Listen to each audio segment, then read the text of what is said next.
Hi guys, I wanted to go over number 59 with you. It's in section 6.3. It wasn't given today for homework, it was given the last time we met. I know it's odd and the answer is in the back of the book, but I want to make sure that your work is correct and I wanted to explain the answers in this video. Before I begin, this was the given information that S is this special integral.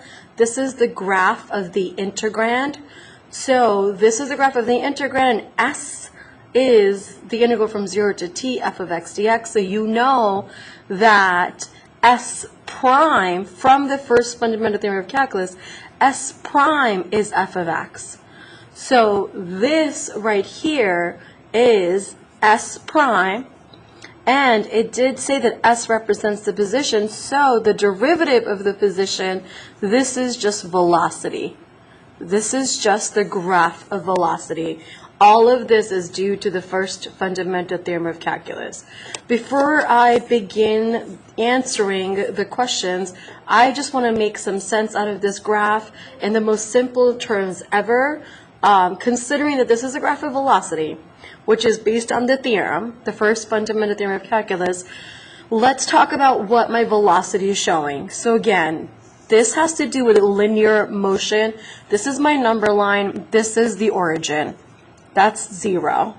And now it did not say anything about me not being at the origin when time is 0, right? So there was no mention that when time is 0, the particle is located at x equals 2. If there's no mention of that, then you assume that at time 0, the particle is at the origin. Okay, so velocity is negative, and this is actually a triangle. The area of this triangle, is 9. 1/2 base times height, 6 times 3 is 18, divided by 2 is 9. Negative velocity, meaning I am going left. Again, it actually doesn't really matter if you're going right as well. It doesn't matter. I'm going, as long as you're going away from the origin, because velocity is negative.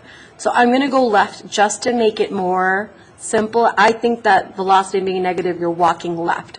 So this is, and again, this is not calculus. This is me just making sense of this graph. So from t equals 0 to t equals 3, I went away from the origin. I went left 9 units, 9 steps, 9 feet. So I'll just not write units, I'll just say 9. I went 9 steps to the left.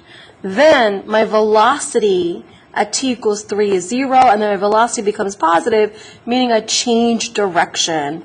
So I got here after 3 seconds. I think it's seconds, I just made that up. Then I decided to turn around and go in the opposite direction. So notice how this is a line, and now notice what a quinky dink that it makes a triangle again, and then this triangle, its area is 9 and it's equal to the area of this triangle. So what that means, from 3 to 6, this is time 3, this is time 6, I walked right 9, or in the opposite direction. I went left 9 steps, then I turned around, I went 9 steps, and then, I don't know, like the area right here, I'll just shade it in.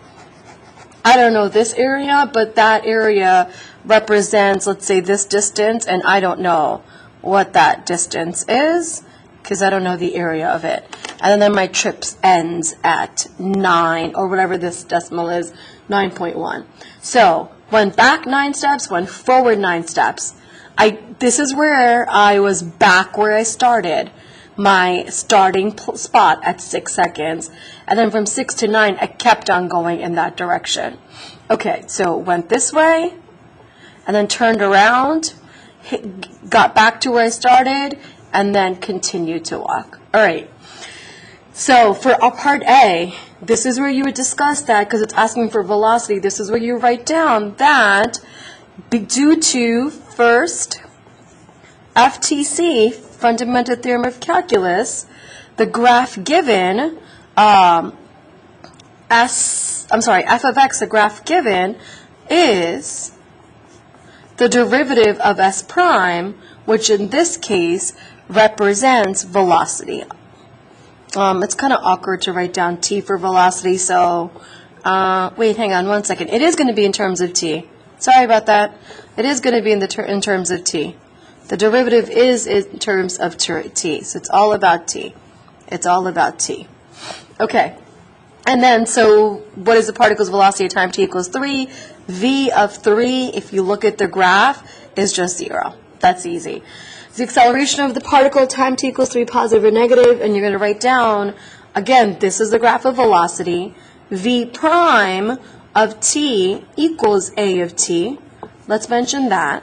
And now, because my velocity graph at t equals 3, my velocity graph at t equals 3 is increasing.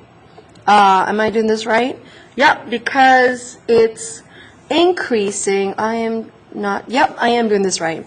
So acceleration, a of 3 is positive because velocity is increasing, because v of t is increasing. Okay, I'm going to go on to the next one. What is the particle's position at time t equals 3? Particle's position. So this is similar to what we did in class. It's actually still on the board from class. I know it's kind of awkward, but I'm going to the board right there on the side. It's so hard to see, but it is, I know you can't see it from the board, but it's the third thing that we wrote down. The third thing that we wrote down is how to find position at a given time. You take the change in position, and then you add what the position of the particle